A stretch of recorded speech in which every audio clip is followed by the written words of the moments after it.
అందరికీ నమస్కారం. తర్వాత ఈరోజు ముఖ్యంగా కొంతమంది రైతులను వేసుకొని అవినాష్ రెడ్డి గారు ఆర్డీఓ ఆఫీస్ దగ్గర మాట్లాడిన మాటలకు తర్వాత కొంత ఎక్స్ప్లెనేషన్ వివరణ ఇవ్వాల్సిన అవసరం ఉందని భావించి మీ ముందుకు వచ్చాను. ఒకసారి మీరు కూడా ఆలోచన చేయండి. అంతకుముందు గతంలో 2019-24 మధ్య వాళ్ళే అధికారంలో ఉన్నారు, ముఖ్యమంత్రిగా కూడా ఉన్నారు. వాళ్ళ హయాంలో మన పులివెందుల ప్రాంతానికి అదనంగా 1 ఎకరాకైనా కానీ నీళ్ళు ఏమన్నా ఇచ్చిన పాపాన పోయినారా వీళ్ళు? తర్వాత మళ్ళీ వీళ్ళు ఈరోజు రైతుల గురించి వాటి గురించి ఆ తర్వాత మాట్లాడతారు. వాళ్ళ అధికారంలో ఉన్నప్పుడు ఏ రోజన్నా కానీ డ్రిప్ మెటీరియల్ సకాలంగా ఏమన్నా అందించినారా రైతులకు? మళ్ళీ సాక్షాత్తు ఎంపీ గారే చంద్రబాబు నాయుడు గారు 300 కోట్లు బకాయిలు పెట్టినాడు కాబట్టి మేము డ్రిప్ ఇవ్వలేకపోయినామని చెప్పినాడు. ఏం రైతుల కోసం 300 కోట్లు మీరు అప్పుడుండే ప్రభుత్వం మీరు కట్టలేదా? మరి ఇవన్నీ ఎందుకు? ఇప్పుడు ప్రధాన సమస్య గురించి మాట్లాడదాం.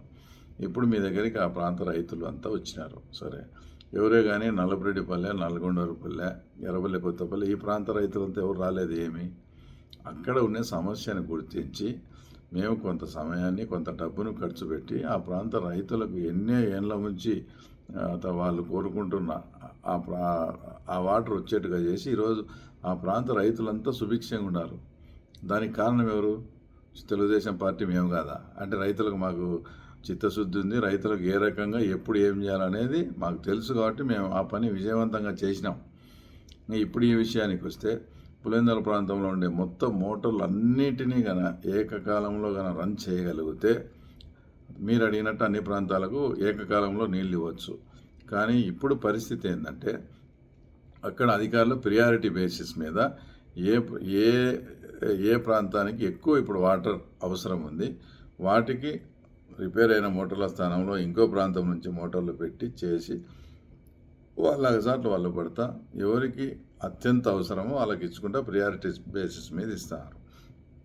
మీరు అడిగినట్లు అందరికీ ఇవ్వాలంటే ఏకకాలంలో చేయాలి అన్ని మోటార్లు. ఇంతవరకు మన స్కీమ్స్ పులివెందుల ప్రాంతంలో అప్లై చేసినప్పటి నుంచి ఇంతవరకు ఎప్పుడు కూడా అట్లా ఏకకాలంలో ఒకటేసారి చేయలేదు. దానికి 1,00,000 ప్రాబ్లమ్స్ ఉన్నాయి.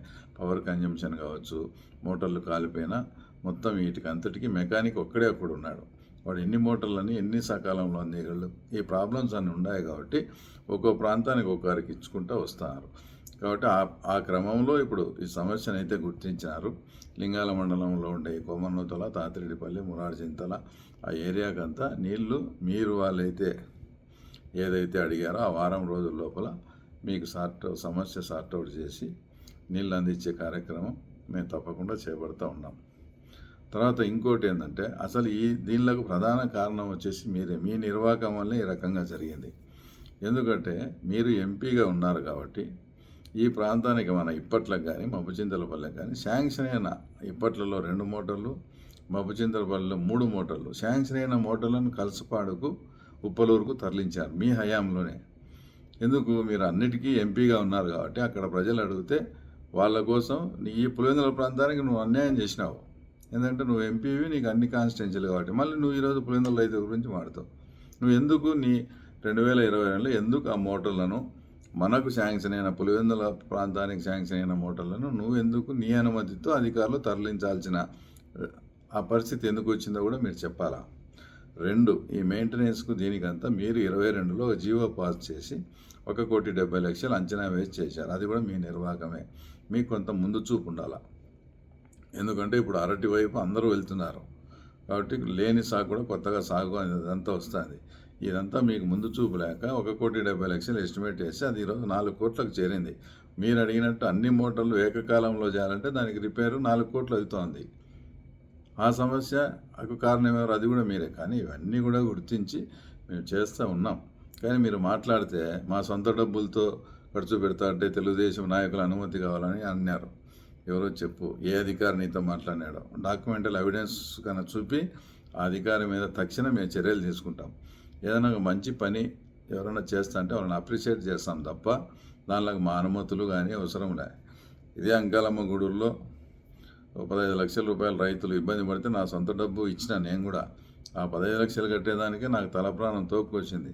మీరు మాట్లాడితే సొంత డబ్బు వేసి ఇస్తాం, సొంత మన్నా ఎక్కడ అక్కడే కట్టారు. అరటికి పోయినప్పుడు ఏదో ₹1,00,00,000 ఇస్తామని చెప్పి అది కొంత ఇచ్చి ఇంకా చాలా మందికి ఇంకా ఇవ్వలే. ఇంకా దారుణమైన విషయం ఏంటంటే దేవస్థానం తరఫున ఎండోన్మెంట్ తరఫున దొంలవాగ్ అనే గ్రామానికి 70 లక్షలు శాంక్షన్ అయ్యి వస్తే కూడా మీరు ప్రెస్టేజ్కి అది కూడా రిటర్న్ చేస్తాం, మేము 70 లక్షలు కడతాం, మా సొంత డబ్బు కడతామంటారు. ఎక్కడి నుంచి వస్తుంది ఈ డబ్బు అంతా? 2019-24 కన్నా ముందు ఏంది మీ పరిస్థితి, ఇప్పుడు ఏంది? మొత్తం ప్రజలను రక్తం పీల్చినట్టు పీల్చి సంపాదించినారు డబ్బులంతా. అంతకుముందు మీ కుటుంబ పరిస్థితి ఏంది, మీ ఆర్థిక పరిస్థితులు, ఇంకా దాని జోలికి నేను పోదలుచుకోలే. అంత అక్రమ సంపాదన ఉంది కాబట్టి మీరు కొవ్వుబట్టి ఇంకా విర్రవీగుతూ ఈ రకంగా మాట్లాడితే సొంత డబ్బులు కడతాం కట్టు 4 కోట్లు అవుతుంది. నిజంగా ఆ షర్మిలమ్మ చెప్పినట్టు ఆ గొడ్డలతో రక్తం బారిచ్చినట్టు కాకుండా నువ్వు కానీ నీ డబ్బు ఖర్చు పెట్టి రైతులకు నీళ్లు కానీ నీళ్లు బారి మేము మనస్ఫూర్తిగా నేను అభినందిస్తాం. ఏదైనా మంచి పని చేసినప్పుడు ఎవరినైనా తప్పకుండా అభినందిస్తాం. నిజంగా మా ప్రభుత్వానికి చేతగాక మేము గన సకాలంలో అందింకపోలేదే అప్పుడు చెప్తాం, నువ్వే సొంత డబ్బులు పెట్టి ఆ రకంగా నువ్వే చేయి, తర్వాత నిన్ను కూడా మేము పొగుడుతూ ఉంటాం. కాబట్టి ఎవరైతే ఈ రైతు సోదరులంతా వచ్చినారో వాళ్ళందరికీ ఒకటే విజ్ఞప్తి, ఒక వారంలోగా మీ సమస్యను తప్పకుండా పరిష్కారం చేసే బాధ్యత మేము తీసుకొని ముందు ఎక్కడ అత్యంత అవసరం ఉంది, తర్వాత ఇంకా నెక్స్ట్ స్టేజ్ భూమయ్యారపల్లి ఆ ప్రాంతాలకు పోయి మొత్తం మా రైతు సోదరులను సుభిక్షంగా ఉంచేదానికి మేము నిరంతరం కృషి చేసి మీకు అందుబాటులో ఉండి మీ సమస్యను పరిష్కరిస్తామని ఈ సందర్భంగా మీకు తెలియజేస్తూ ఉన్నాం.